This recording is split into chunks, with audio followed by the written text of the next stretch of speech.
ladies and gentlemen, we are live in Phoenix, Arizona for Covenant Pro Wrestling Uproar 1.19. A little bit different feel for tonight. I'm solo, my voice hurts. I'm gonna be a little bit chill, but the show will not. We will have an absolute banger of a show for you here tonight, an absolute monster of a show for you here tonight. And speaking of monsters, Troy Winters, we're gonna go right into the action. It's going to be taken on Schoolboy Foray. Foray's been trying to turn his life around, but has been unable to do so thus far, at least in terms of turning around his luck and going head to head with Troy Winters. I don't know if he's gonna have enough luck to win here tonight, but he's gonna do his damnedest. Of course, Troy Winters gonna be taking on Tony Samuels like golden opportunity, but right now he's got to get through Foray. Ladies and gentlemen, your opening contest is scheduled for one fall with a 20-minute time limit. Introducing first, making their way to the ring from Montreal, Quebec, Canada, weighing in at 323 pounds, he is the monster, Troy Winters. Troy Winters coming out, dousing himself in water, and I hope it doesn't make him grow any larger because that would be quite a significant problem. This man is 54 years old, 232 pounds of Canadian steel. The colossal Canadian Troy Winters does nothing but break necks and break backs. And unfortunately for Ray, he's in that path. The path of a hurricane named Troy Winters, the path of a bus named Troy Winters. Somebody tell Kenny Mitch that if he wants another bus for his business, it's sitting right here. You know, I said a moment ago that Troy's gonna have to get through Foray, and unfortunately for Foray, I think that's not gonna be very hard.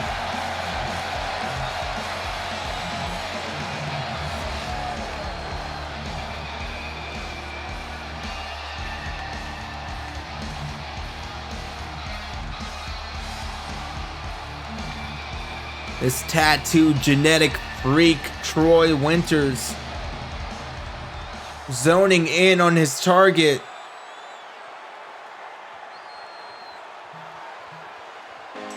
And now for his opponent, making his way to the ring from Buenos Aires, Argentina, weighing in at 220 pounds, he is the high school student, Foray. Well, ladies and gentlemen, I know a thing or two about being overworked and underpaid. And I know a little bit about being underestimated as well. But Foray may be a little bit too far past underestimated and a little bit underprepared, if you will. Because Troy Winters is not someone that you can just say is easy as ABC 1, 2, 3. Never that. And I don't know if Foray knows what he's getting into.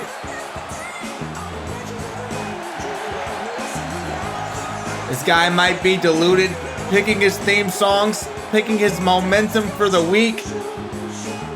I heard this is on his gym playlist. And right now it might be his funeral song.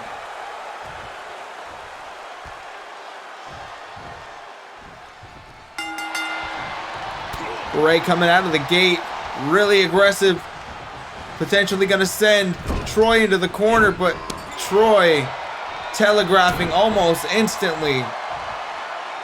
And now just picking up the high school student Foray and tossing him around like a child.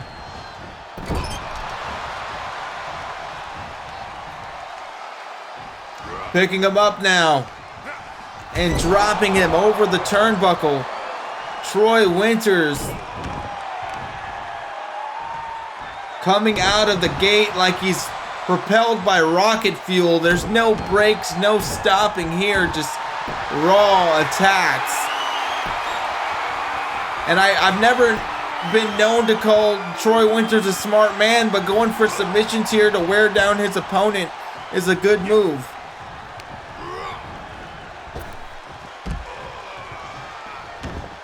As is leveraging the brutality of the barely padded concrete.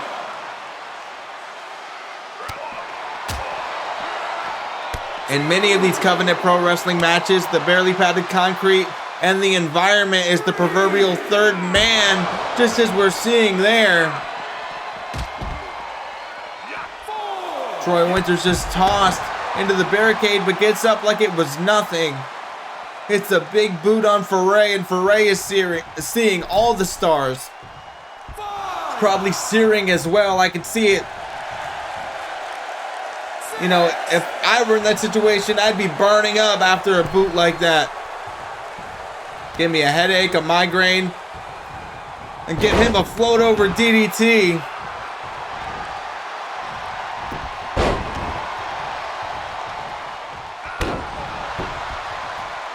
But Troy, hard to keep down, keeps on working on Foray. Foray is doing his best to gain some momentum. And that hip toss there. Foray looking almost childlike in comparison to Troy as he locks in an STF. And this could honestly be it. Realistically, how much punishment can Foray take from Troy Winters?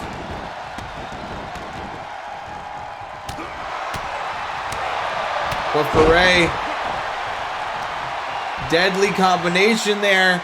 Now as he focuses on that toe and that ankle region and keeps pummeling his opponent. And we talk about Foray wrestling in his school uniform, how restrictive and how uncomfortable it must be. But tonight it's been back and forth as he hits that neck breaker. Not a very good pin there.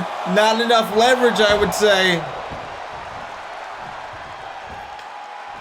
But it's okay, he's still learning. But he mastered that hunting pile driver.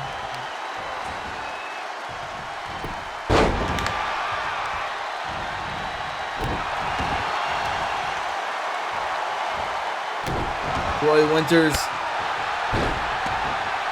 it's gonna say, working back on that arm, but Foray motioning for Troy to get up, and I don't know if this is a good move, but hits him with a spear.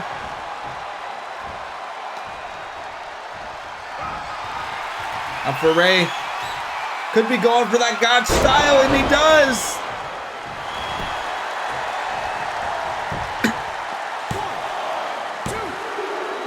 But only a 2 count.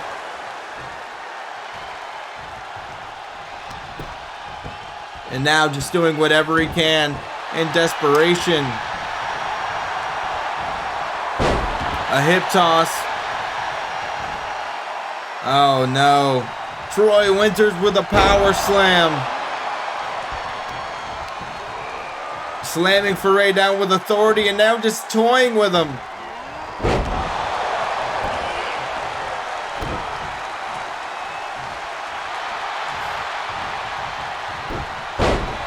Troy Winters gets hit with a dragon screw, but I sincerely doubt he's going to be down for long.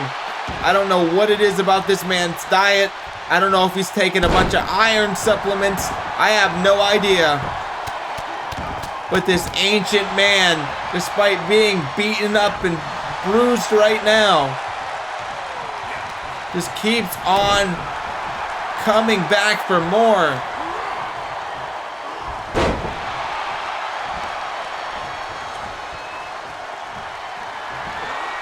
And a spine buster.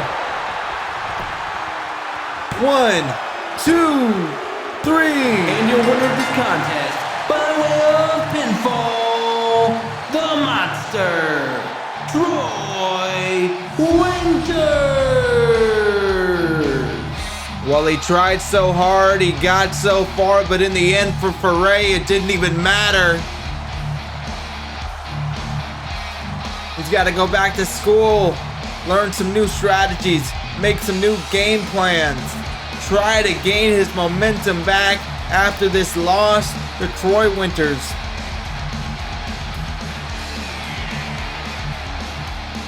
But you can't fault him for trying.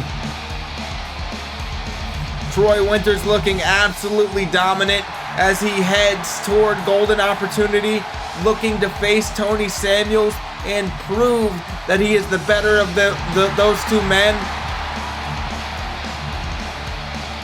But right now we're going to see Tony Samuels in action up next against none other than Aiden Flynn. And if Troy Winters knew this, he would flip out. But so hopefully he doesn't hear me, but right now, just as I said, we're going to see Tony Samuels taking on Aiden Flynn, the global icon. I cannot wait. Tony Samuels, of course, was supposed to debut several weeks ago, but unfortunately, because Troy Winters is Troy Winters, he wasn't able to do so. So now we have the absolute treat of the global icon Aiden Flynn, one of the best technical wrestlers on the face of this earth, gonna give us an absolute masterclass against Tony. Ladies and gentlemen, the following contest is scheduled for one fall. Introducing first, making their way to the ring from Montreal, Quebec, Canada, the global icon, Aiden Flynn. Well, two Canadians in a row, Troy Winters and Aiden Flynn, and for once, Troy Winters,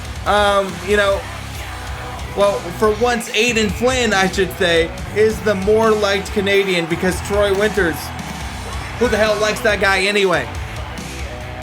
Aiden Flynn, of course, doesn't get many wins here in Covenant Pro Wrestling, but it doesn't matter if he wins or loses because every time, without a doubt, 100% of the time, he gives us the best matches that you can see on the face of this earth, and that is why Aiden Flynn is my pick to take this one home.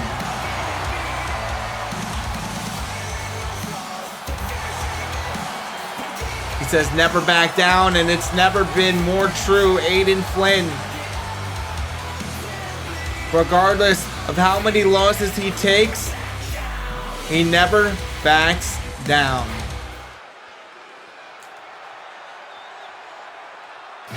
And now for his opponent, making his way to the ring from Milwaukee, Wisconsin, weighing in at 240 pounds, he is the show stealer, Tony Samuels. The show stealer, Tony Samuels, looking to steal a little bit of the spotlight here tonight against Aiden Flynn, someone who is known to have match of the night candidates every time he comes out. Tony Samuels looking to steal that spotlight, looking to steal this show, because the show stealer is finally making his in-ring debut here tonight.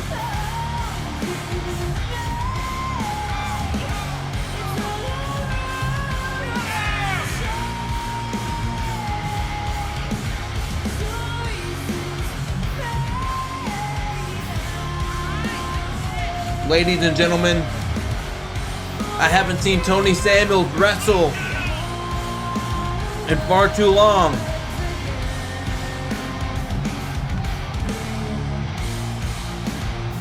So I'm excited to see it, and I hope that you are too.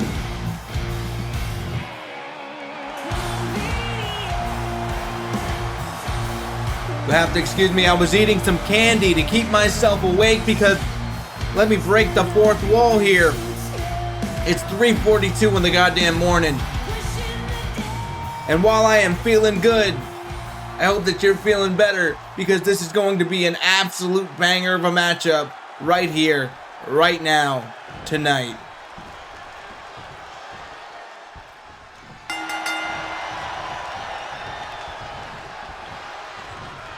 A double underhook suplex right out of the gate. Tony Samuels showing us what he's all about.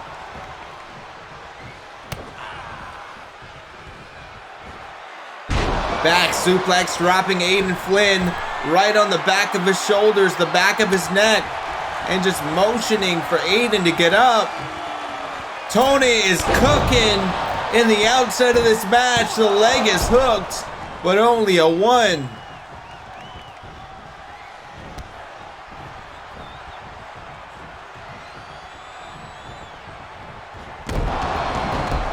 A little feint DDT there.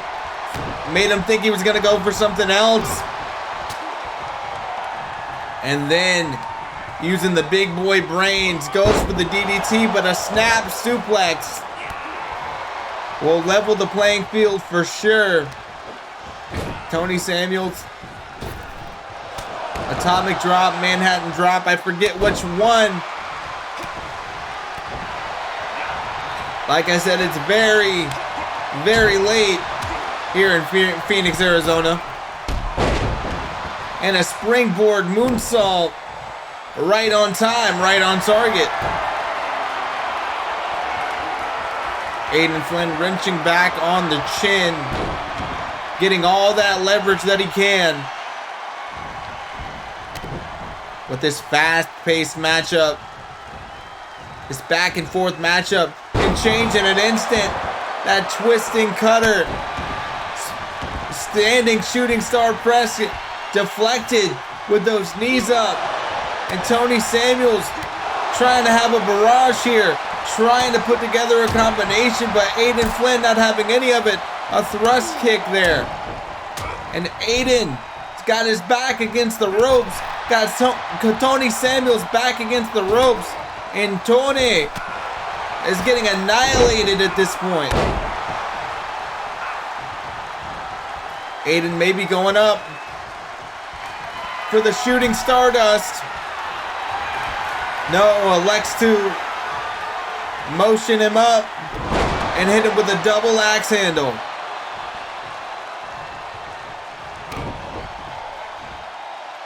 Fisherman suplex. And Gamagiri counter from the floor.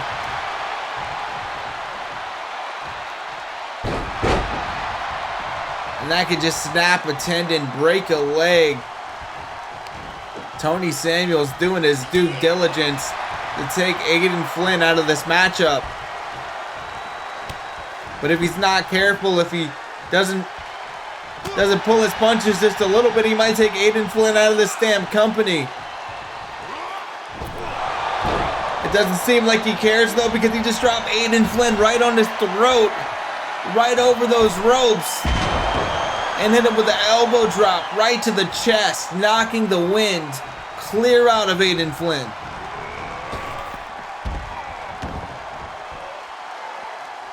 Tony Samuels working overtime here. And Aiden Flynn in desperation on the barely padded concrete, trying to mount an offense, but combinations from Tony Samuels, who was feeling it, who was fired up right here tonight. And that's what I like about Aiden Flynn. Sunset flip bomb on the outside. Or on the outside, not from the outside. But Aiden Flynn can counter anything from anywhere, but right now, Aiden is busted open. He's gushing. What's red and white and not the Canadian flag? It's Aiden Flynn.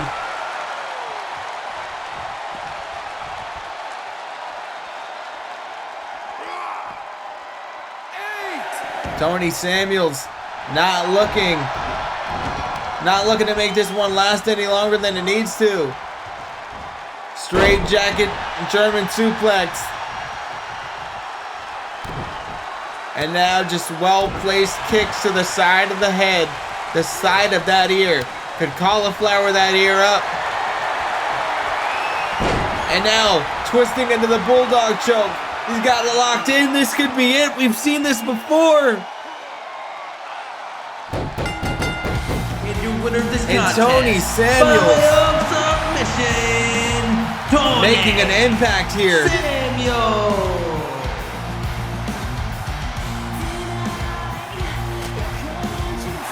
Tony Samuels victorious in his very first CPW matchup. You love to see it, or you hate to see it if you're Aiden Flynn. But right now, we don't need to focus on Aiden Flynn anymore. Tony Samuels needs to look forward to golden opportunity and find a way to stop Troy Winters. But right now, we're headed into triple threat action. William Black, the Jarl of Wrestling, the XO Pinkish, Jack Harnage, Thumbtack Jack in triple threat action. No holds barred. Extreme Rules. Ladies and gentlemen, this was supposed to be just Pinkish versus Jack Harnage, but William Black said he needed an opponent. He needed to get his reps in. And now we have triple threat action, and all the more dangerous. Ladies and gentlemen, the following contest is a triple threat Extreme Rules match. Introducing first, making their way to the ring from the tower, he is the Traveler's Chosen Hunter, Pinkish. Ladies and gentlemen, the Traveler's Chosen Hunter, Pinkish. You know, I've heard he's been pondering about his status in the Golden Opportunity match. He's been pondering about how he's going to win that matchup, about how he is truly going to become the king of CPW by pulling down that briefcase, gaining a shot at the championship, and finally ascending to his kingdom here in CPW. So pondering Pinkish, potentially Thinkish, if you will, making his way onto the ring in the Extreme Rules match. I don't know if this is a good idea. Ladies and gentlemen, I do want to apologize for the quality of this commentary. I am very tired, so if you hear me slacking off or dozing off, I apologize. But, ladies and gentlemen, no holds barred matches, that's got to keep me up, right? And now for his opponent, making his way to the ring, weighing in at 269 pounds, from Biloxi, Mississippi, he is the Wolf of War, William Black. William Black, the Wolf of War, the Jarl of Wrestling, making his way to the ring, the pagan-styled warrior, the embodiment of the Wolf, William Black, requesting a matchup here tonight just to literally get his reps in. William Black has big plans. He has big motivations. He's pissed off he's not included in the Golden Opportunity ladder match. He wants to show everybody what he's made of, show everybody he's a future champion. And if he's able to beat Pinkish, if he's able to beat Jack Harnage here tonight, he might just have a case for that. You could make a case for it.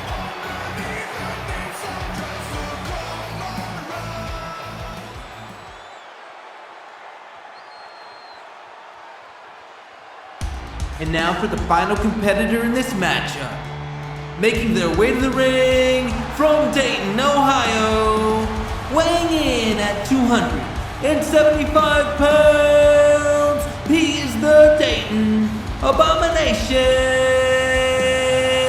Jack Harnage. Jack Harnage, an unsettling sight to see, a face that only a mother could barely love. Coming out to the ring, Jack Harnage doesn't give a damn about championship belts. Of course, he held the tag team titles with Damon Ryder for quite some time, but that was never his motivation. His motivation is sheer brutality and Extreme Rules matches. It's going to serve him very, very well.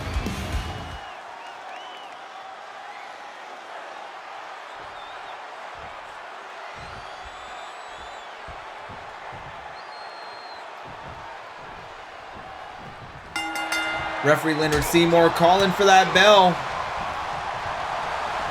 And Jack Harnage waiting picking his spots, trying to figure out what he's going to do, and he does. William Black turned around, and Jack knew he had to get into action as Pinkish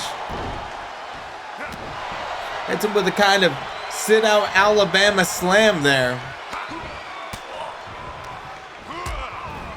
And fights out of the clutches of William Black.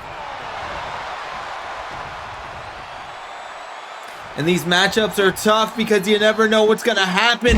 Just like that, a double team maneuver on William Black. Maybe smart strategy here.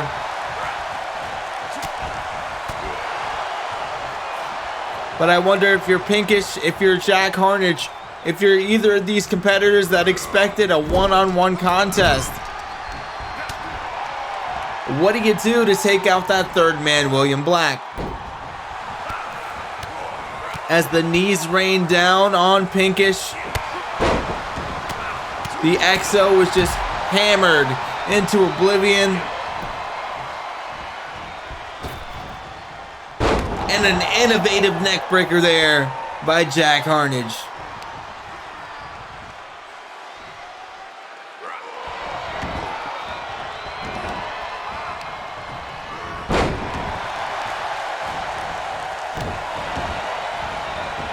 Looks like Pinkish said, William Black, I want you right here, right now.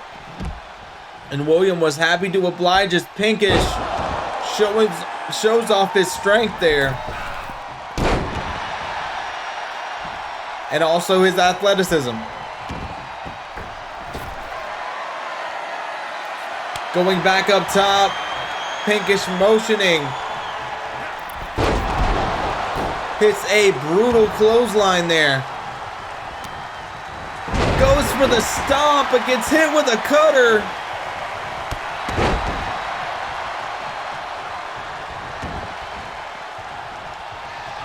Pinkish and Harnage in the middle of the ring.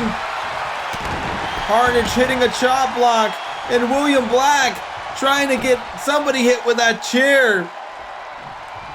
Swinging for the fences at Pinkish. Unable to connect. Thankfully for Pinkish.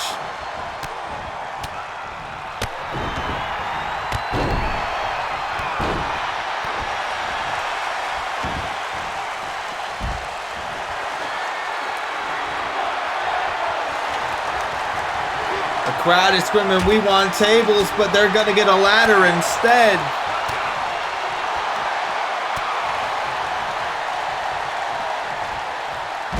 And Pinkish got the ladder instead.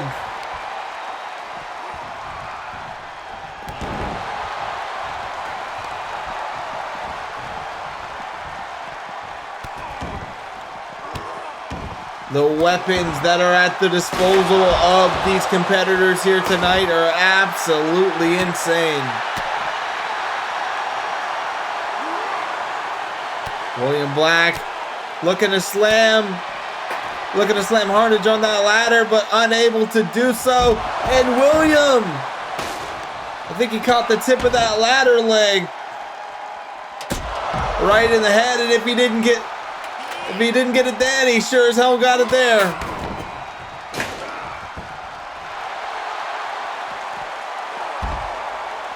And this is where things start to break down.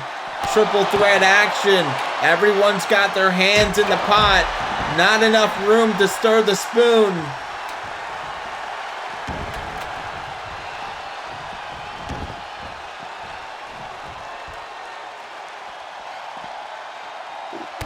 William Black has created a gash on the side of the face of Jack Harnage. Another scar that only his mother could barely love.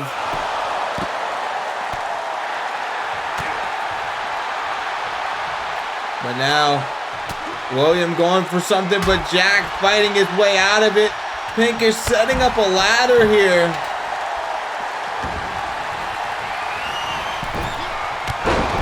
And it's a crossbody just barely in the middle of the ring. And Jack fights back with a brutal combination. Red alert status here for Pinkish. Some malfunctions have occurred for sure. Pinkish rolling out of the ring to kind of conserve some energy. And speaking of conserving energy, no energy was conserved on that kick out. Jack Harnage barely was able to get the shoulder up.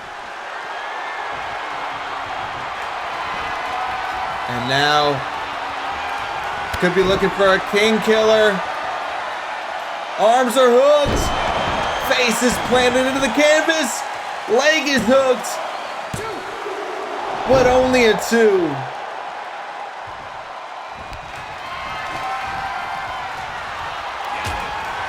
William Black, a barrage of punches, a German suplex, and a bat to the back of the head.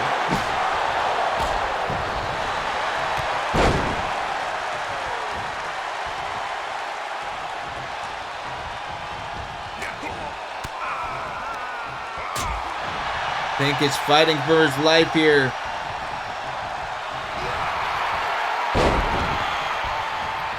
Suplex going for another.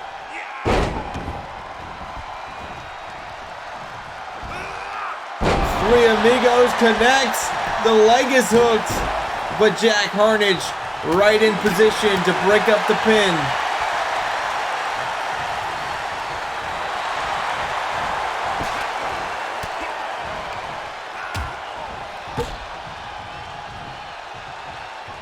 William Black taking a breather for a moment as Jack Harnage had Pinkish on his shoulder, but Pinkish fighting back with all he's got. Hitting a huge choke slam.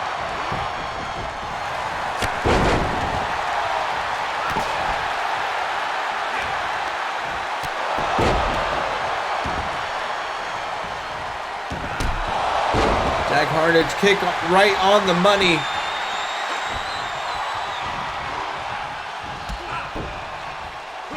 I've got to admit, Jack Harnage is far more athletic than we give him credit for these combinations.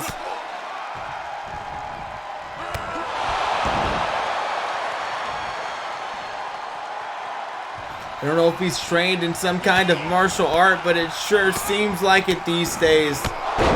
Jack Harnage made that look like a damn drive-by.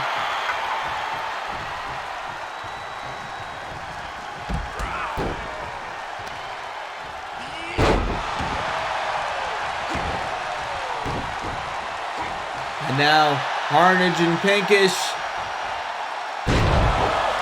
The sit-out Alabama slam. Pinkish thinking it's time for the Thunder Crash. 2, but only a 2.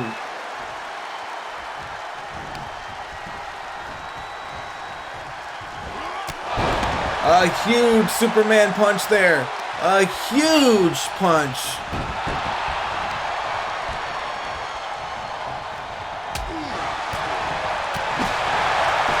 That Fist of Havoc, I thought was going to be all it needed. And William Black swinging for the fences, batting 1,000 here tonight. But gets hit with a sledgehammer.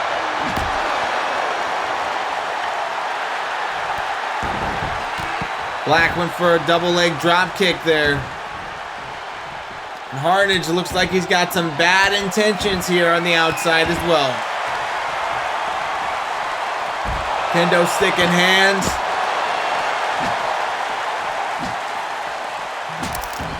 And just breaking it on the lower extremities of William Black.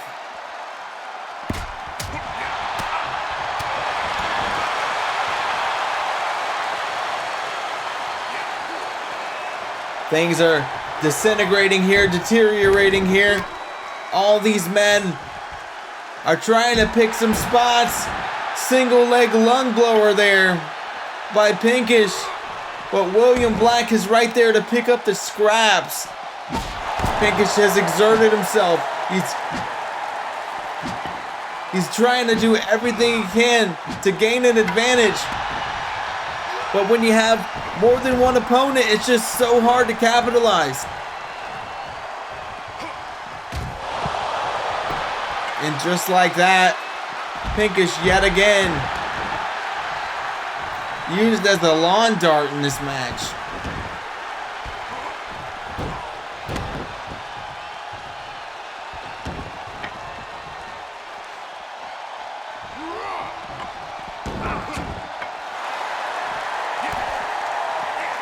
In the beginning, we saw some teamwork, but now it seems to be all miscommunication here.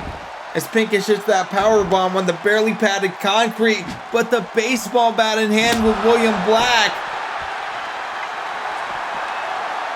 And if Pinkish was biological, if he was human flesh, he would have been broken in half by that baseball bat.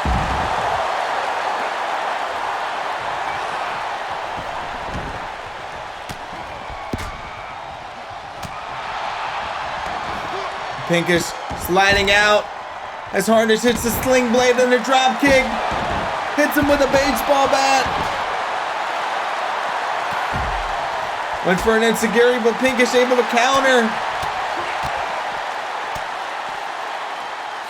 The Green Machine is showing us what he's made of. With a rolling forearm to the back of the neck, to the base of the skull.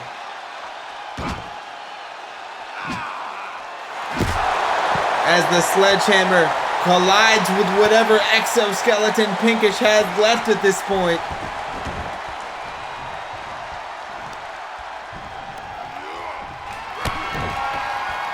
Surprised he's not crumbling apart as he gets hit with a king killer. 2. Jack Harnish attempt to break that up, but I think that was all Pinkish.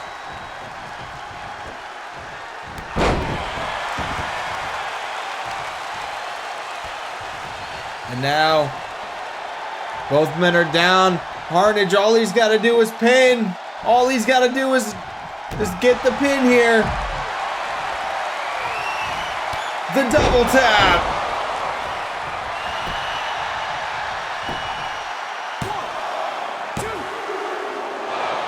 But only a 2. I am stunned. I am dumbfounded that wasn't the end of this matchup.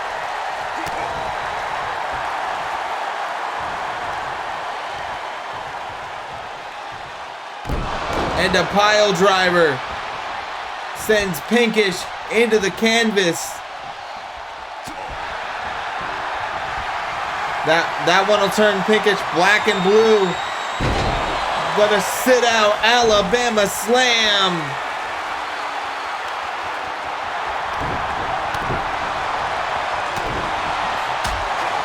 As Pinkish battles back, William Black, kendo stick in hands.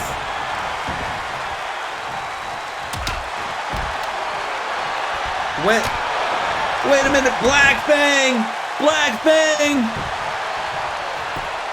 1, 2, 3! And your winner of this contest, by way of pinfall, the Wolf of War, William Black! Ladies and gentlemen, that was an insane matchup. William Black interjected himself into this matchup, and for good reason. He was confident, he knew what he was doing. And now, Pinkish is... Honestly, Pinkish is probably beat up going into Golden Opportunity. It's probably softened up. Did he ruin his chances to potentially become the next #1 contender for the TV or World Heavyweight Championship?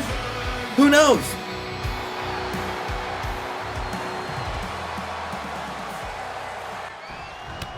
But wait, what the hell? Kenny Minch, as William Black was celebrating his victory, coming out of nowhere, a German suplex, a huge lariat. Kenny Minch just annihilating William Black after a hard-fought match, making a statement. Ladies and gentlemen, making his way to the ring for the very first episode of Jamming with the Stars. Ladies and gentlemen, he is the greatest of all time, Jay Scott. as William Black is being rushed out of the arena, Jay Scott wasting no time to start his very first episode of Jamming with the Stars, as it is called. Of course, Star Jammer Jay Scott, the greatest of all time, Jay Scott, has initiated this talk show, this interview show, where he's going to interview Covenant Pro Wrestling talent. And now, introducing your Covenant Pro Wrestling World Heavyweight Champion, Jamie Clark.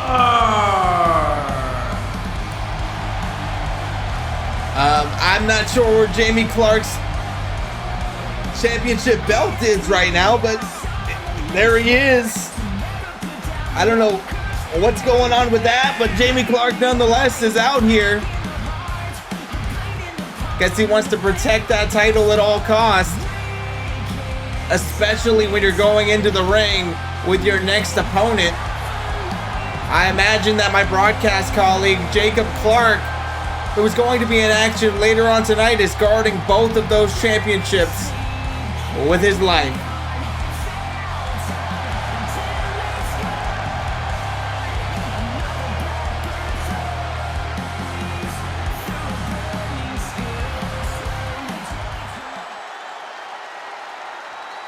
Now, what is this going to be?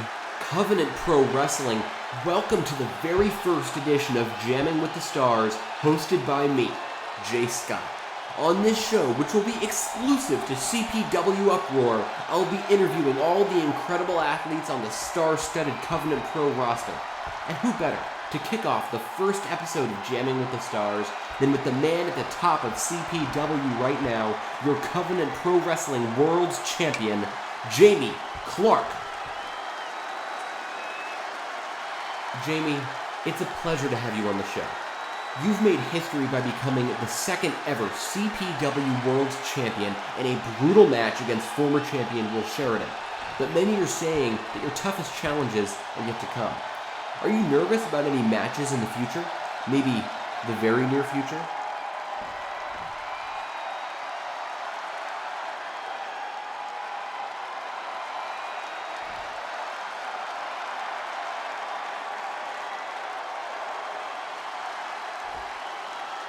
Ha ha ha ha! Ha! Wow! That's great, Jamie. Good one. We'll skip the easier questions if that's how you're feeling. So I see it says here that you've received a lot of criticism from your peers, and I think it might be helpful if I read it out. It says here that you, quote, suck and no one likes you, unquote. And I have another one here that says that your dad, quote, wishes you were never born, unquote. Okay, that one's true. How do you respond to these critics?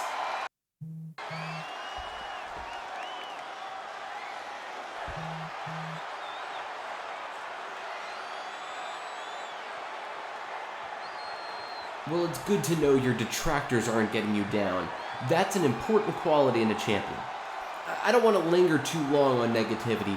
Jamming with the Stars is good vibes only, so let's move on.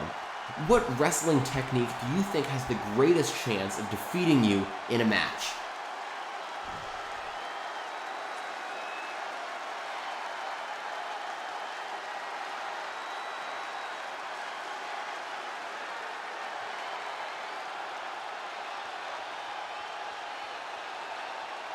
Jamie, this might be due to my naturally empathic nature, but I'm sensing an undercurrent of hostility here. Would you prefer to talk about something else?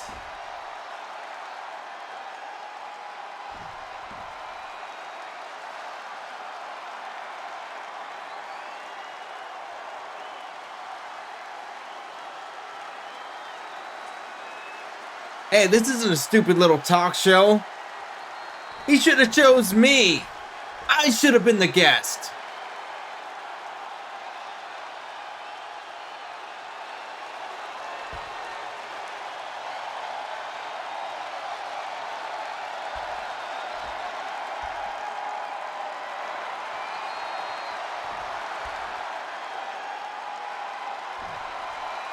And there it is, folks. Our champion's true colors shining through. I gave him opportunity after opportunity to develop his skills, to go from good to great, and he blew them all. When I take that championship in Boston, you won't be anything more than a footnote in the history of this company. Well, ladies and gentlemen, moving on in the action, this is going to be a family affair. Daniel Horror, Liza Horror, taking on Cammy B and Johnny D of the B&D Connection. I don't exactly know why their last names are different, but right now, I hope they're going to be on the same page, because Liza Horror of the Horror family and Daniel Horror of the Horror family as well are two of the most well-versed professional wrestlers on this planet. Of course, Cammy B pulled a fast one on Liza. The following tag team contest is scheduled for one fall. Introducing first, making their way to the ring from Youngstown, Ohio, weighing in at 289 pounds, he is the Raging Demon of Youngstown, Johnny D. Well, as Johnny D stands by his girlfriend, oh no, his wife, mind me, Cammy B, I have to imagine that he agrees with her behavior that we've seen of late. Cammy B, of course, tried to pull the fast one over Liza Horror, making her way to the ring, hailing from Newark, New Jersey. She is Cammy B, saying that she was going to endorse Liza as she left the industry. But lo and behold, Cammy B just had a plan to outclass and outshine Liza Horror and try to steal her spotlight.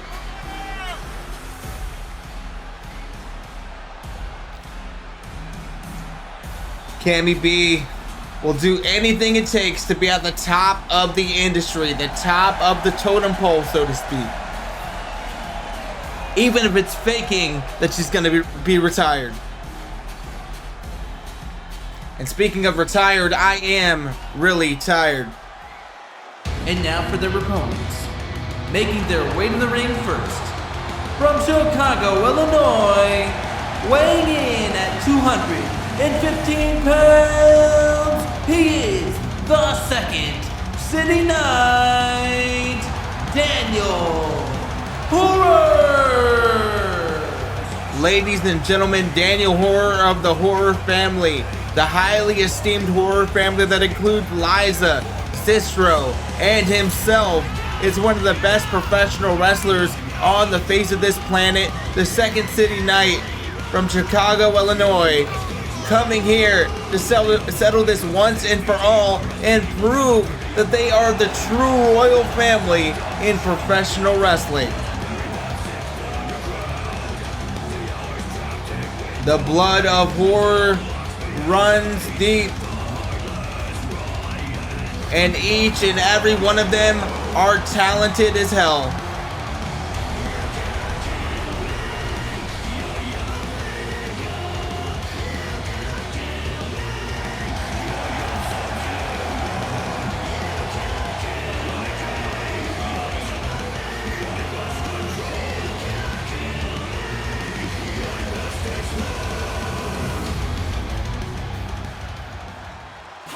And his sister, making her way to the ring from Chicago, Illinois, she is the unstoppable Liza Horror. Liza Horror, the unstoppable, making her way out to the ring. Of course, the main component of this matchup is the fact that Liza Horror and Cammy B want to rip each other apart at golden opportunity. And right now, they're going to have an opportunity at this moment to do it in tag team action before they do it in 2 weeks at the big show. Liza just wants to prove that the time for her is now and the time for Cammy B is gone and dead.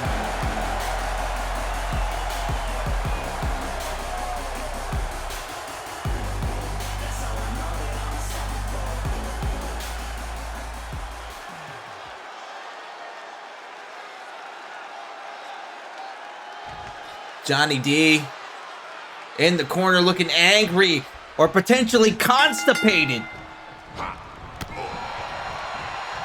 Ladies and gentlemen, excuse my behavior, but it is 2:18 a.m. Breaking the fourth wall yet again. Hope that you guys are feeling well. Feeling better than I am. Those elbows to the midsection obviously don't feel very good for Johnny D as he gets hit with a neck breaker. Quick tag into Liza Horror. And Liza, I thought she was going to go after Johnny for a moment. I wouldn't put it past her. Referee Leonard Seymour stepping in and saying, no, you better go after the girl. Sexism, I tell you.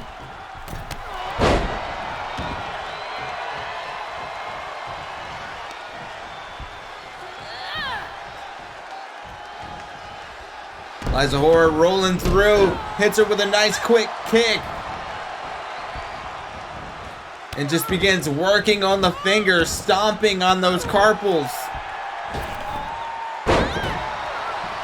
Nice senton there, the fluid motion of Liza Horror. Impressive face buster there. Thought she went for Johnny D yet again. Hooks the leg. One. Only a 1 count, ladies and gentlemen. Wait a minute. A double stomp from the top rope. Liza goes for a kick, but Cammy has it scouted. Forearm there to Liza Horror. In my opinion, Cammy should have done the tag. Should have gotten out of there. But she's so blinded by her rage, her hatred for Liza Horror that she's not even thinking straight.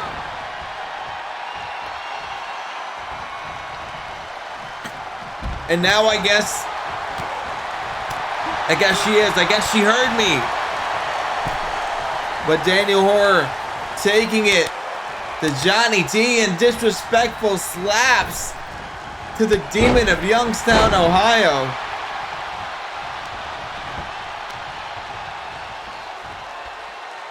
As Daniel starts working on the leg.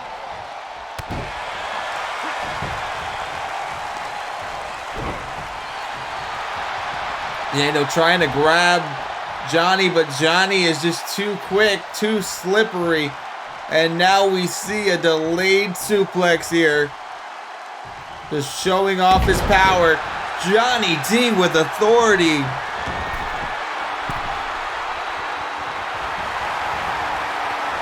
Motioning for a huge punch from the top rope. Tagging to Cammy B. Liza Horror coming in as well as per the rules, and Cammy B hits her with a nice quick knee, a nice quick kick. And sends her into the corner, but Liza, you never want to back her into a corner. The knee from Karma. 1, 2, but only a 2 count.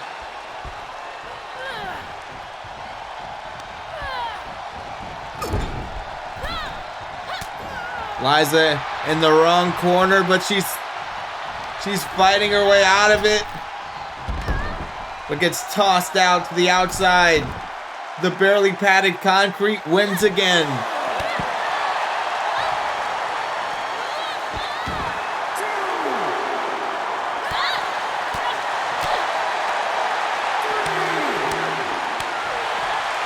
Liza just chopping the shit out of Cammy B. You see the sweat just dripping off.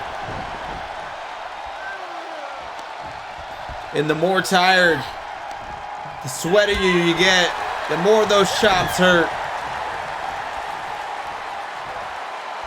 Northern Light suplex, the bridge pin, but only a 1.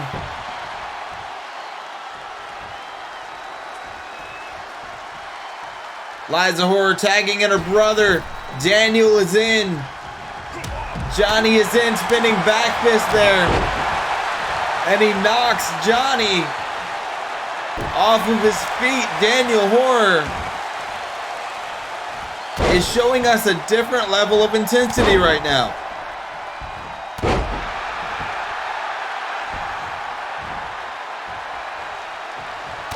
Daniel going for something big here. Double underhook, dragon suplex.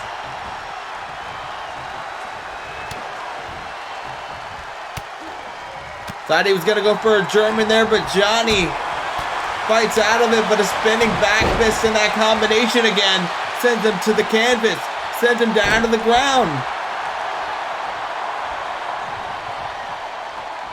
Daniel Horror is waging war with a beast, waging war with a warrior here, and winning. And now Johnny D is busted open.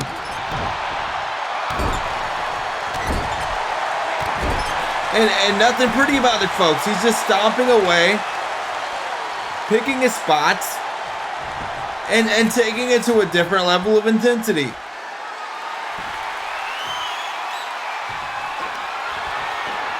The Second City Tempest. 1, 2, but only a 2. The crowd is screaming tag team wrestling, and I agree.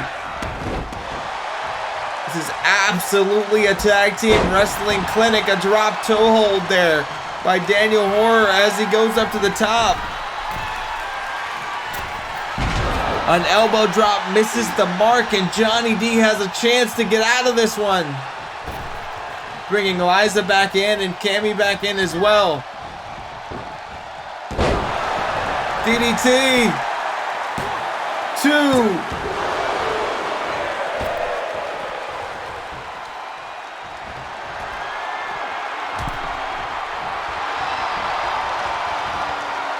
Liza Horror going for something big. The Blood Moon. 2.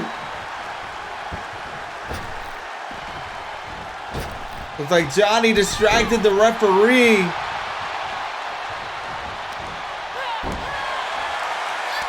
Jawbreaker there by Liza. Liza springboarding a lariat.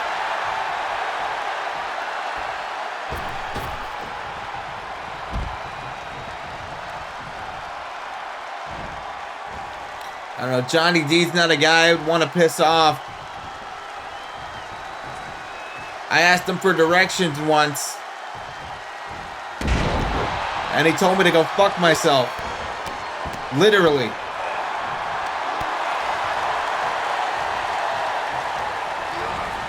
It's not a joke. Anyway, back to the matchup. Johnny D hammering away in the corner, and now sending Daniel Horror into the middle of the ring and just stomping on the back.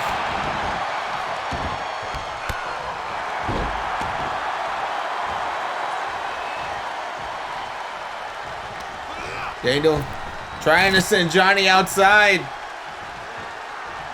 Can't quite get the job done in that regard, and now Johnny has an opportunity to drop Daniel on that top rope, and he does.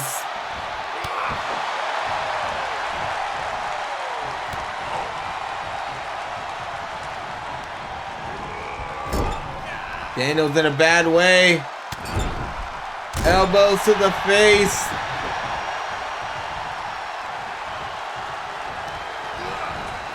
And now we send out to the outside.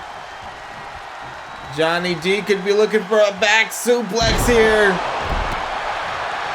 And just devastating.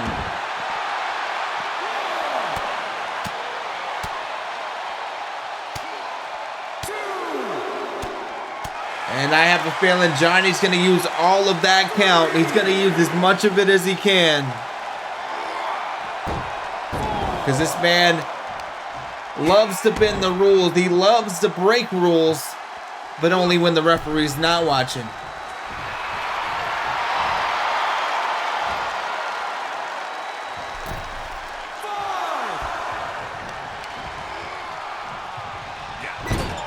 Johnny scoops him up and just tosses him aside.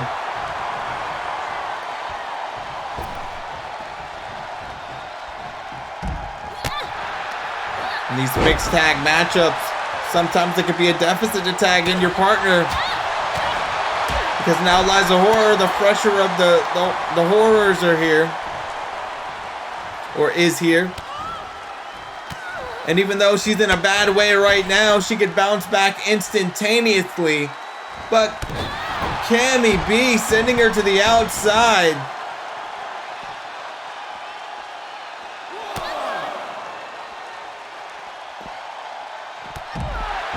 And maybe I was wrong because Liza Horror. Commentators curse. No, never mind.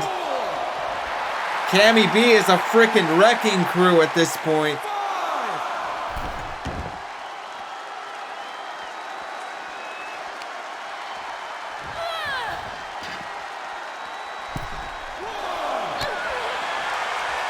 Liza leaning on that barricade, not in a very good position, able to avoid the knee.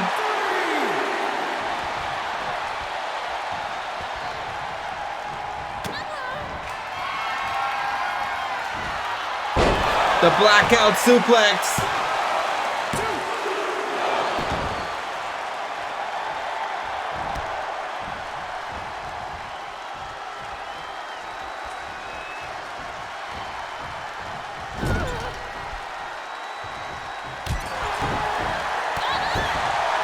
It's gonna say she could be going for that knee from Karma.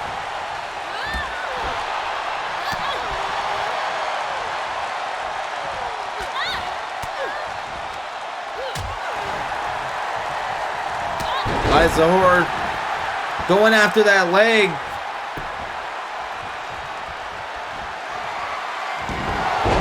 Taste of horror. A pinfall.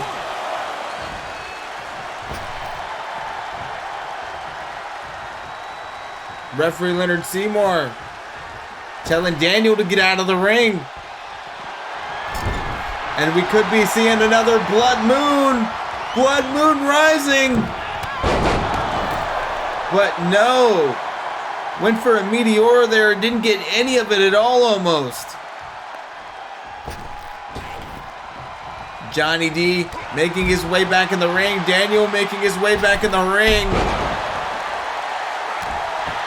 Springboard attack there. Taking the Giant off his feet, but not for long. The Dragon Screw has Johnny D back in the game.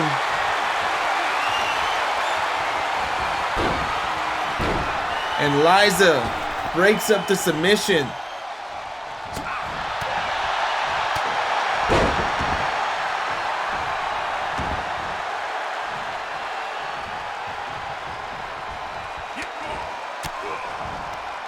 Daniel fighting back as much as he can. Spinning back fist missed.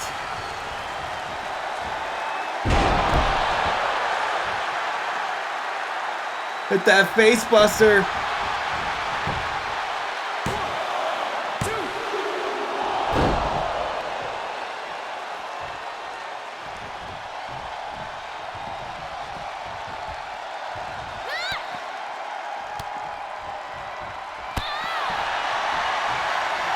Going from the Knight's Gambit to the Second City's Tempest.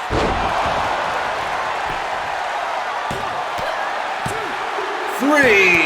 And your winners, by the way of pinfall, Daniel and Liza, the Horror Family.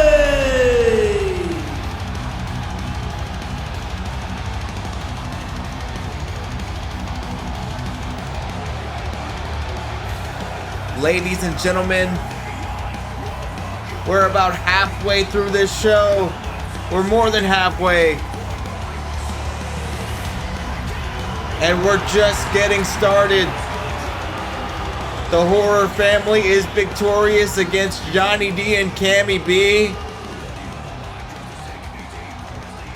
Going into Golden Opportunity looking fine as can be. Oh, God.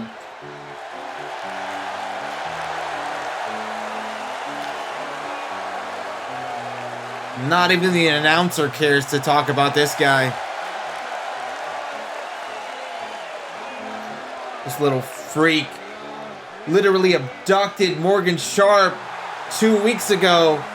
We haven't seen him since.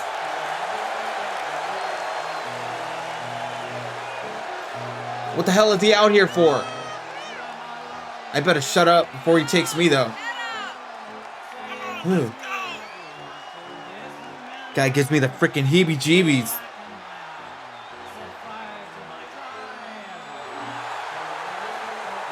From what I hear, he's like 10,000 years old or something like that. And still never heard of deodorant.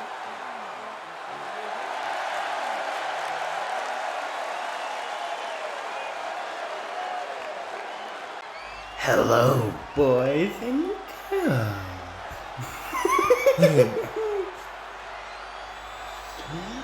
Those sharp-eyed viewers, you may have seen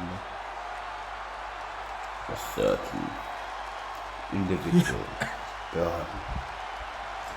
Mr. Sharp would be seen any time soon. Can you just talk like a normal person? I wanted to play with him in my realm.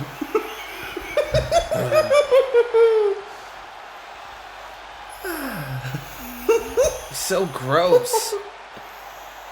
Well, we'll see what happens next.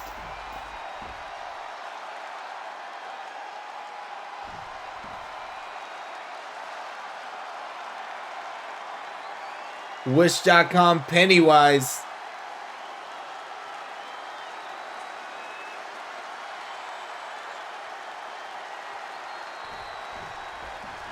He does have some jaggedy little teeth. You're right, DK.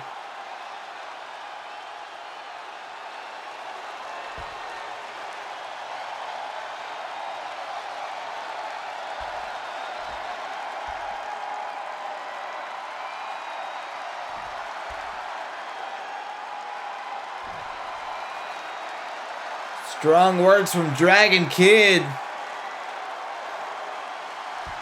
He's a braver man than I. And just rushing in. And just like that, he's gone. But wait a minute. In the backstage area, Will Sheridan. Will Sheridan's supposed to be facing Dower Ranger here tonight. But I guess he's taking another shortcut. And just hammering away at Dower with the chair. Over and over again. Just wildly swinging and Dower trying to fight back.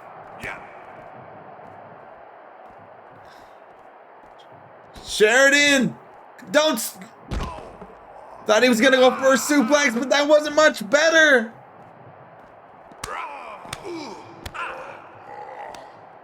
Oh no.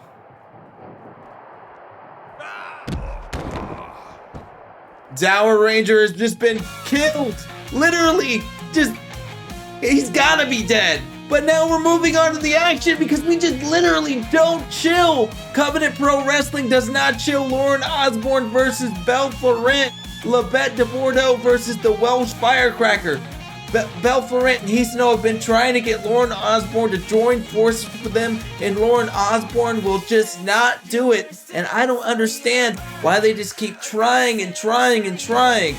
But they're gonna keep trying to do it, but now Lauren Osborne gets an opportunity to put them in their place. The following contest is scheduled for one fall. Introducing first, making her way to the ring from Welsh Valleys, Wales, she is your CPW Women's Champion, Lauren Osborne.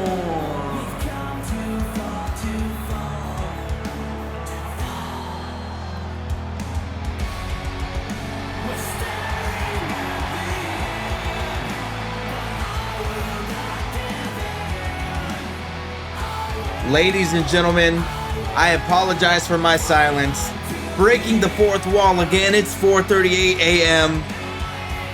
And Lauren Osborne's looking like she's rested and prepared for this matchup. Far more prepared than I am. Far more prepared than I ever am. Lauren Osborne has blossomed from a shy little Irish or Welsh, whatever. I'm losing my mind. I must call her the Irish firecracker. Listen. Oh, it's gonna be a hell of a night.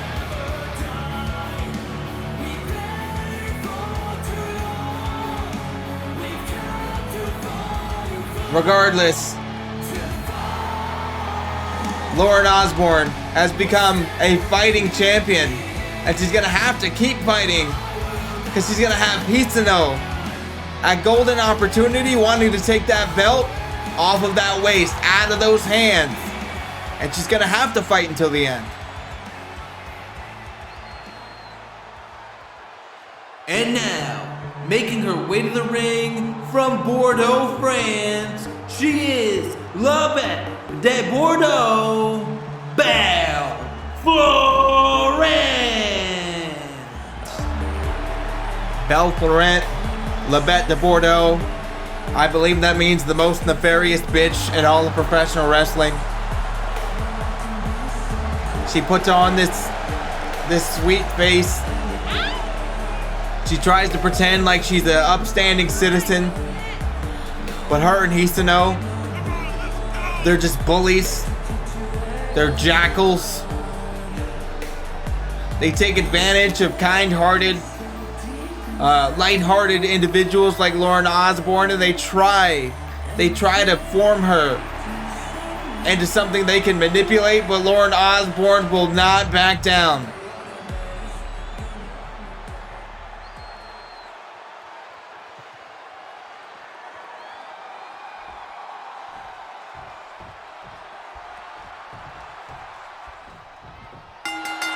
And ladies and gentlemen, the match is underway, and Lauren Osborne right out of the gate, coming in with heavy strikes. Went for a lariat there, but Lauren Osborne unable to get it, but gets the reverse DDT.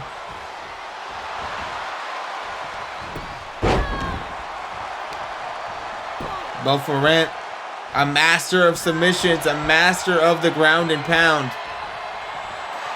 Probably going to take those MMA stylings into effect here tonight. But a huge splash from the top rope. Lauren Osborne just got squashed like a bug.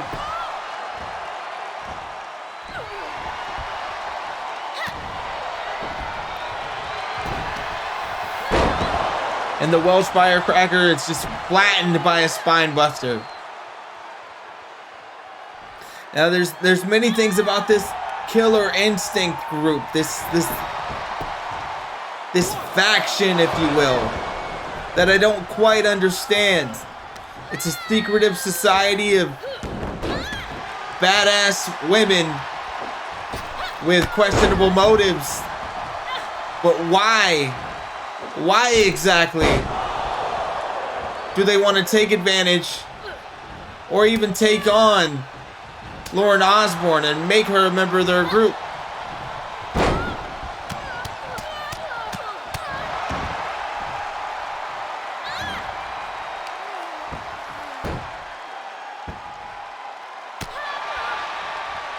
And as Belle Florent goes up to the top rope, she's looking to fly again with another beautiful splash.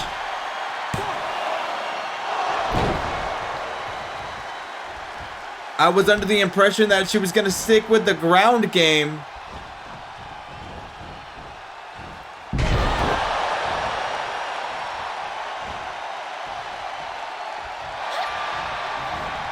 Going for that butcher snare. That target marked was on target. No pun intended. Well, always pun intended with me. With this back and forth action is bar none the best professional wrestling on the planet. Lauren Osborne working away at Belle Florent, but Belle has been in that position before. And the double underhook suplex, no. Talk about being in a position before. Talk about a backdrop driver.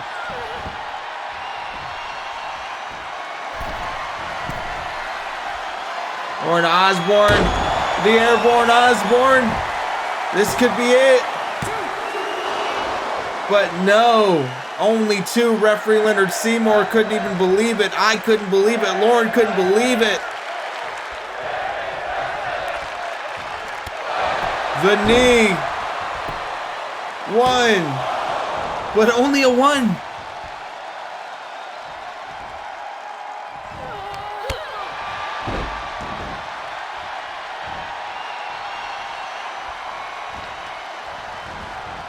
The target marked. Belle Florent, 2.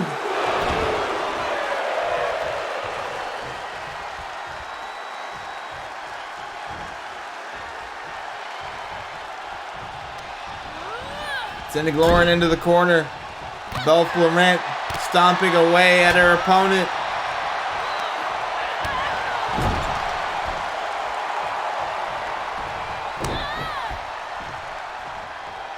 Working away on the arm.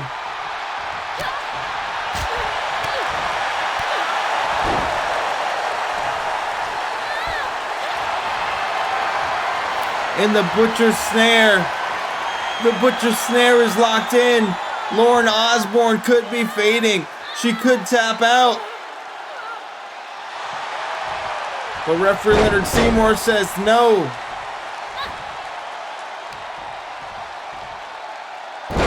Fall away slam bridged. But she couldn't hold it. She had to let it go. Couldn't keep the leverage. Lauren Osborne hits the knee.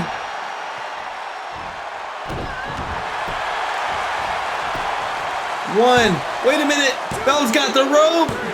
And your winner of this contest, by way Belle of had the pinfall, your CPW Women's Champion, Lauren Osborne. And ladies and gentlemen, I believe that's 2 weeks in a row that has happened. I could be wrong. This is becoming a trend with Lauren Osborne getting wins. With the opponent grabbing the rope, getting the rope break.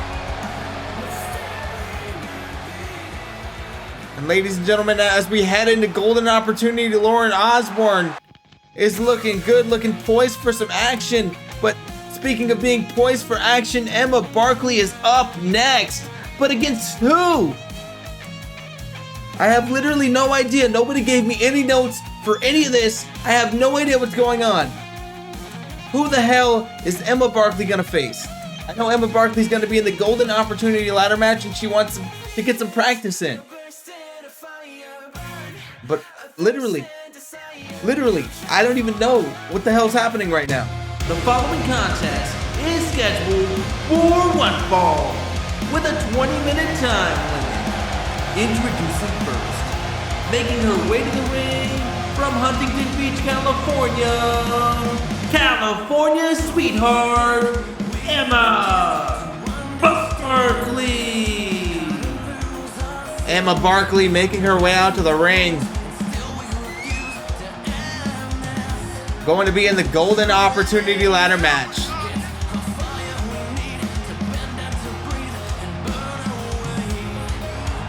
And she's one of my favorites to win the whole damn thing. She's new to the industry, but she's got a spunk about her. She's got a fire about her. She's got an intensity that many of her experience level do not have. And she's wise beyond her years.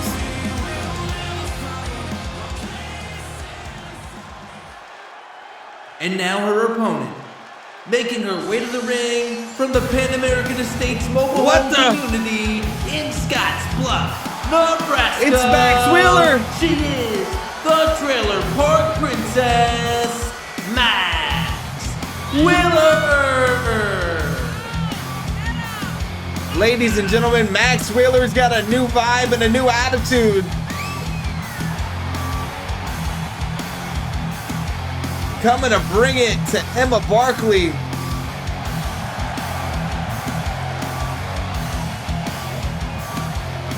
No, these two aren't friends or foes. I think they're right in the middle.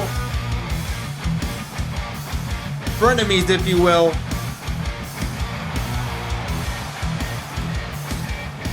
So if the objective is to get your reps in, to prepare for golden opportunity, there could be no better opponent than Max Wheeler.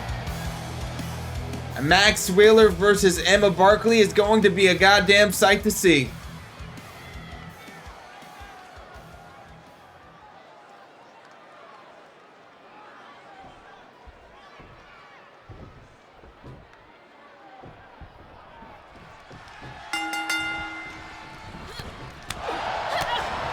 Emma Barkley hitting a series of kicks right out of the gate. Very aggressive. Just going up to the top. Unexpected here. Emma went for that kick but missed.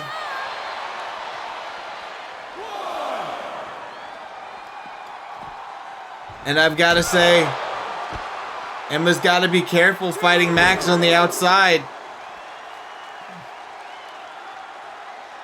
Just like the shirt says, she's sweeter than sugar and tougher than nails.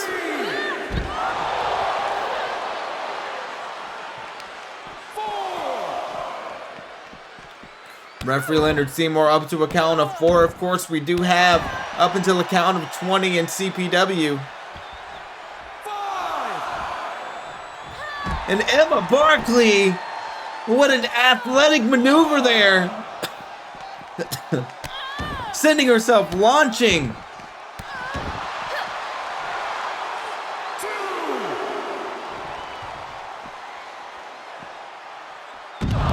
And a back suplex on the barely padded concrete. Emma Barkley feeling the pain, the punishment of that one.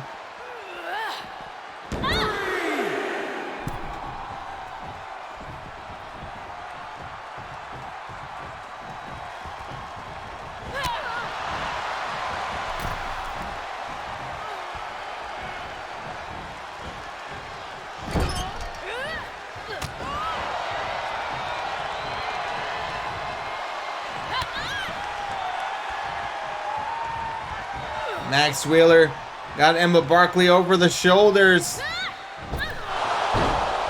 It's not pretty, but it's effective.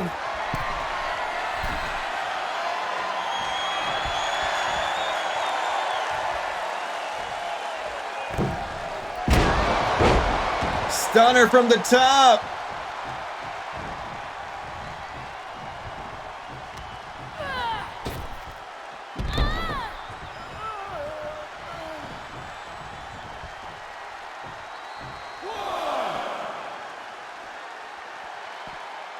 Max Wheeler out here in the barely padded concrete. But Emma Barkley knows what's at stake.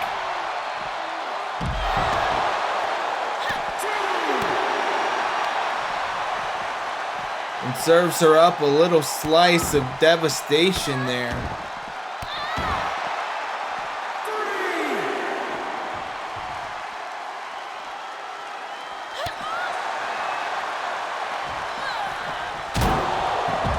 Max Wheeler sends Emma over into the damn steps. And ladies and gentlemen, I apologize for the shitty commentary. It's 4:52 a.m. now to give you the breaking fourth wall update. And as this combination of throws is laid out on Emma Barkley, referee Leonard Seymour is up to a count of 6. And Max just tosses her aside and gets back into the ring.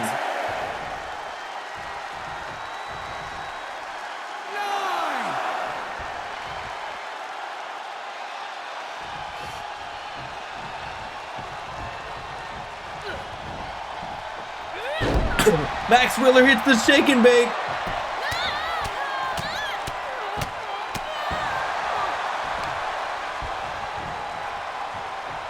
And this could be it. She went for the trailer hitch. Unable to get it. Emma Barkley. Ride the wave. 2. But only a 2.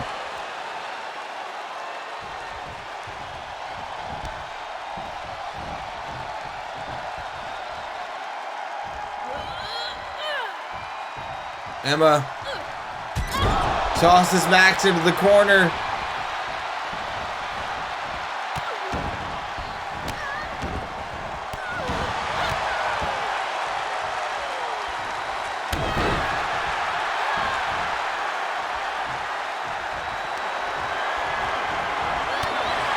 Emma went for something big there, but Max countered. Powerbomb.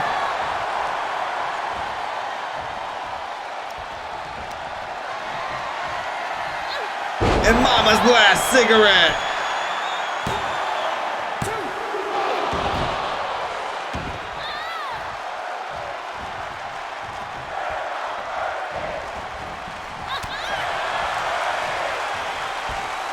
And ladies and gentlemen, Emma Barkley going to be in the Golden Opportunity ladder match, but in what shape?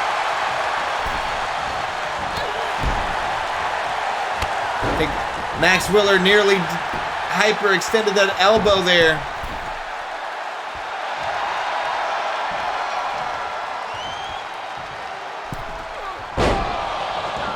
And Emma went for a shotgun drop kick, but Max just swaying in the wind, swaying, trying to catch her breath, was able to avert it.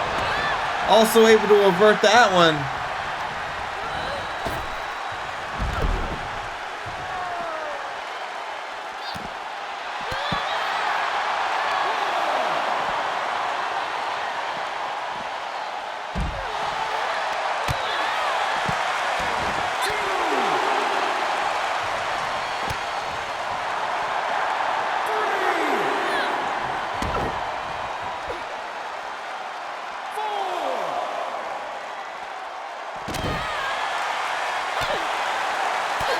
Max Wheeler, Emma Barkley on the barely padded concrete, and Max Wheeler decides to just bring it back in the ring.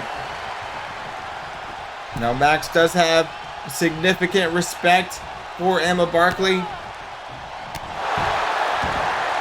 but this could be it. A double super kick, and Max is in a bad way. She's in a bad way.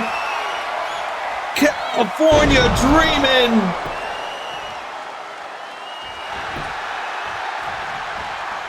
One, 2, 3. What the fuck?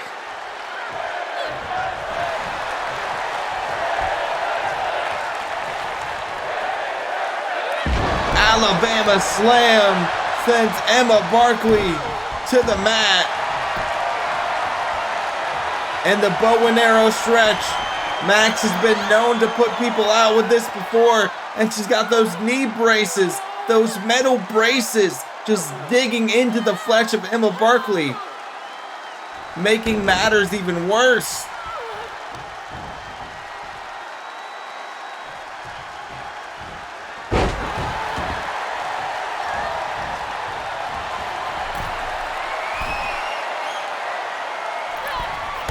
And a leg drop for good measure. Mama's last cigarette. Could this be it? 1, 2.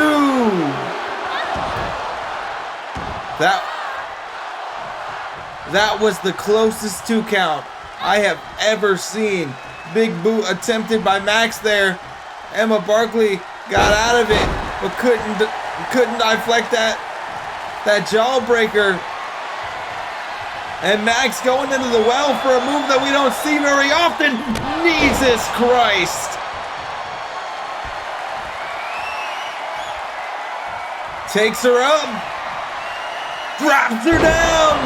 Mama's last cigarette in 1, 2, 3. And your winner of this contest, by way of pinfall, the Trailer Park Princess, Max Wheeler.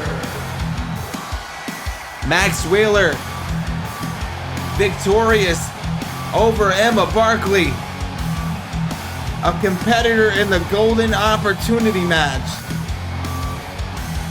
But wait a minute, Belle Florent. Why is Belle Florent back out here?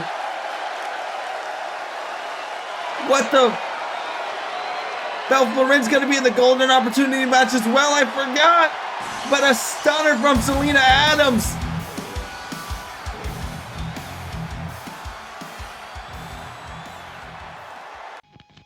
And now we move on to the action. This is our main event. Ladies and gentlemen, Jacob Clark, our TV champion, is going to be defending against Benjamin Boulder. Bigger, badder, and bolder. Benjamin Boulder has been impressive over the last 2 weeks. Victorious each and every time he's come out. Last week, Dragon Kid and Benjamin Boulder literally defeated Jay Scott and Jamie Clark. So, our champion and #1 contender. And now, he's looking to take the title. Looking to take the TV title, Benjamin Boulder. He's crazy. Ladies and gentlemen, the following contest is your main event, and it is for the World Television Championship. Introducing first, making his way to the ring from Norway, weighing in at 240 pounds, he is Benjamin Boulder. Ladies and gentlemen, we've officially reached 5 a.m. I keep breaking the fourth wall, but I don't give a damn. In this episode, we only have 1 week away from Golden Opportunity, and it's my opportunity to fucking meme. Or at least, just try to keep myself awake.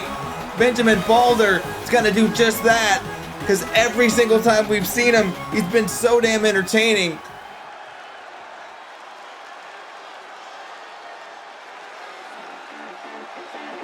And so has this man when he's not eating chicken balls and burping into microphones. The ring from Hawaii, USA, weighing in at 251 pounds. He is property of Alex and Cassidy Jacob Clark. And ladies and gentlemen, and that is what it's all about. The television championship, the world title, these championships are so prestigious in Covenant Pro Wrestling. And right now, both the Clarks have them. But is that going to be the case after this match? Can Benjamin Boulder pull off the impossible? Or should I say, can Jacob Clark pull off the impossible and stop Benjamin Boulder?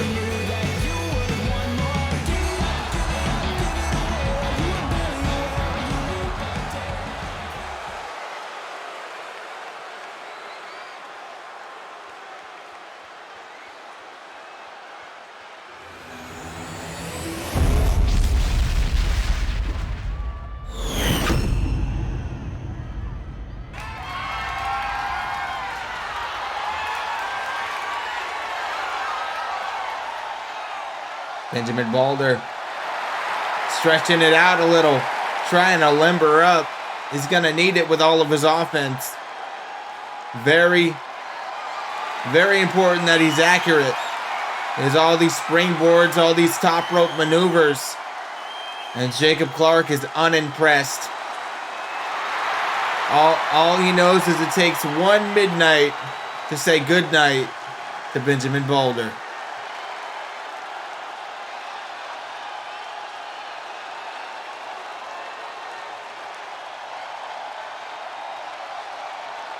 Boulder taking a glimpse at that CPW championship. But is that the only glimpse that he is going to get?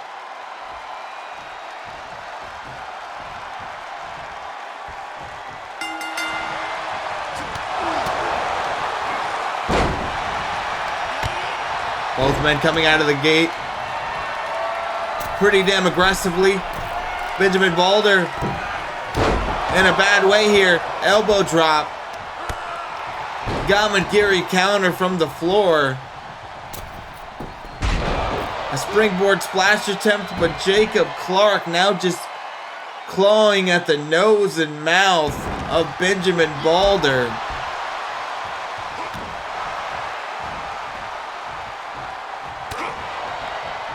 Balder, the quickness. Hit him with the double knees. A pinfall here. Could this be it? Only a 1. Not even a 1.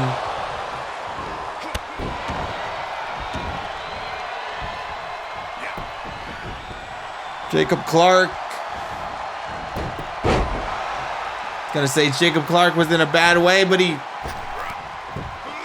was able to power out of it, but wasn't able to power out of that one. Bulldog, facebuster, whatever you want to call it. Pretty damn effective. And so were those knees. Midnight!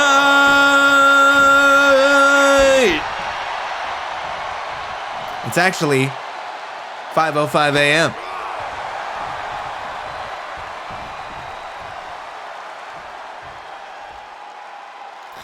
And the disrespect. Hitting tickets to your clown fall. And Jacob Clark knows that move so well.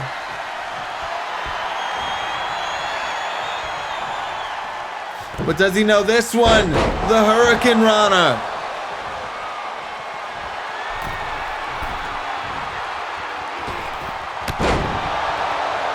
A wonderful shooting star press all the way across the ring. 2.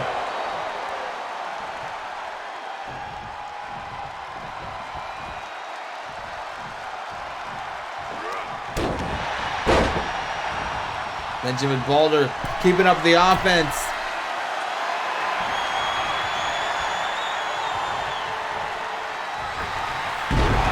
Going for that blockbuster. Unable to hit it. Balder has got the submission locked in.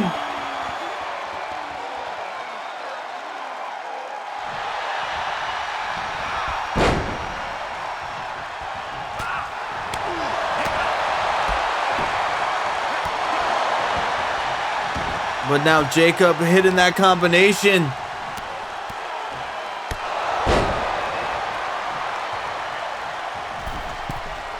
Going up to the middle rope.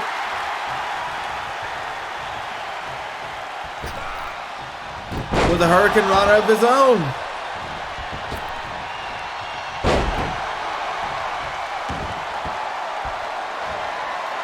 And Jacob Clark, does he have 2 tickets? And now the plane was overbooked. Benjamin Balder fighting out of tickets to your clown fall.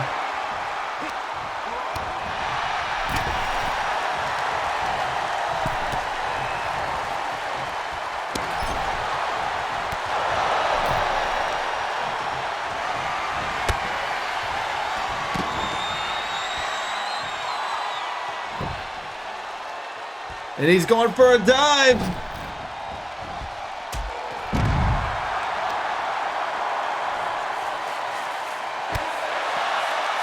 The crowd chanting, "This is awesome," and I happen to agree.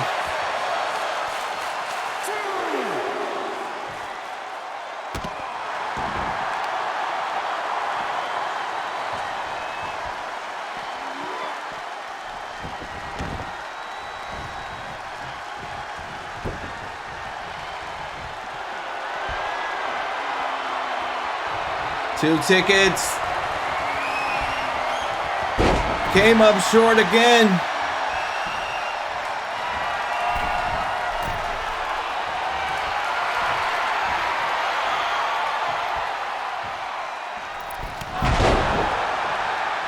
I think he went for a Hurricane Rana or a head scissors there, but didn't quite get any of it. But nonetheless, he's feeling it. He's fired up. Benjamin Boulder, a huge leaping drop kick.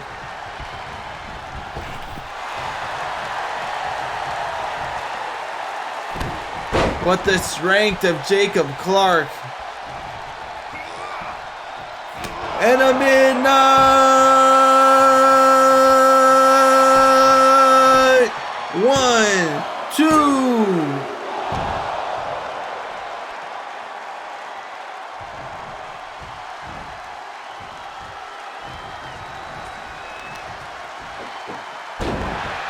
Uranagi side slam there.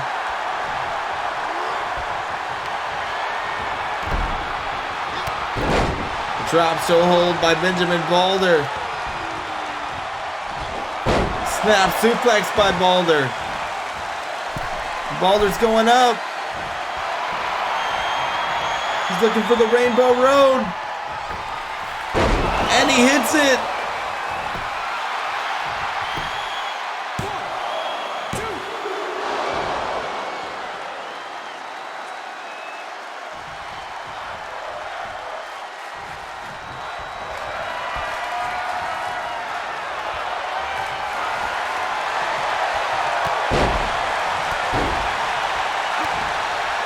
Boulder could have been looking for that chromatic choke.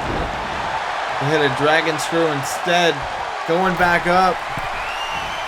Could be going for the Boulder bash. And he does.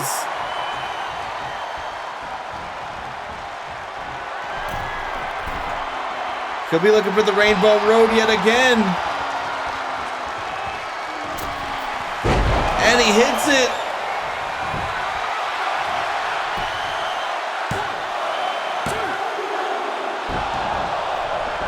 But Jacob Clark, damn near unbeatable.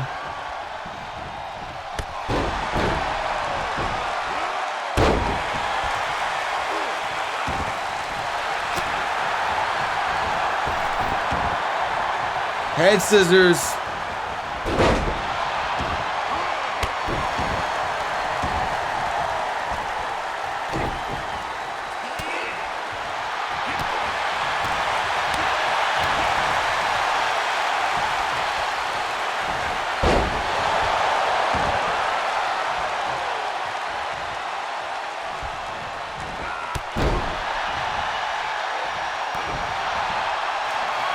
Boulder going up top.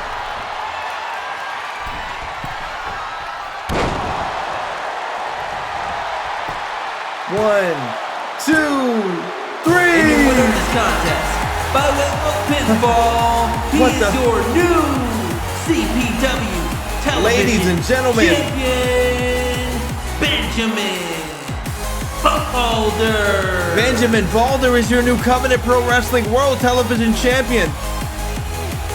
Jacob Clark has been dethroned. It's a damn good thing he's in the Golden Opportunity ladder match because that man just lost his damn belt. Benjamin Boulder is on a roll. 3 matches in and he's a champion. Unbelievable. And ladies and gentlemen, that's all we have for you here tonight. That was your main event. We'll see you in 2 weeks for a Golden Opportunity. And I hope you enjoyed the show. I hope that I didn't annoy you being so damn tired. I'll see you next week for Origins. And ladies and gentlemen, have a good one. We'll check you later. Whew, guys. I'm not even cutting it out. That was a hard show to do. I hope you enjoyed it. I love y'all.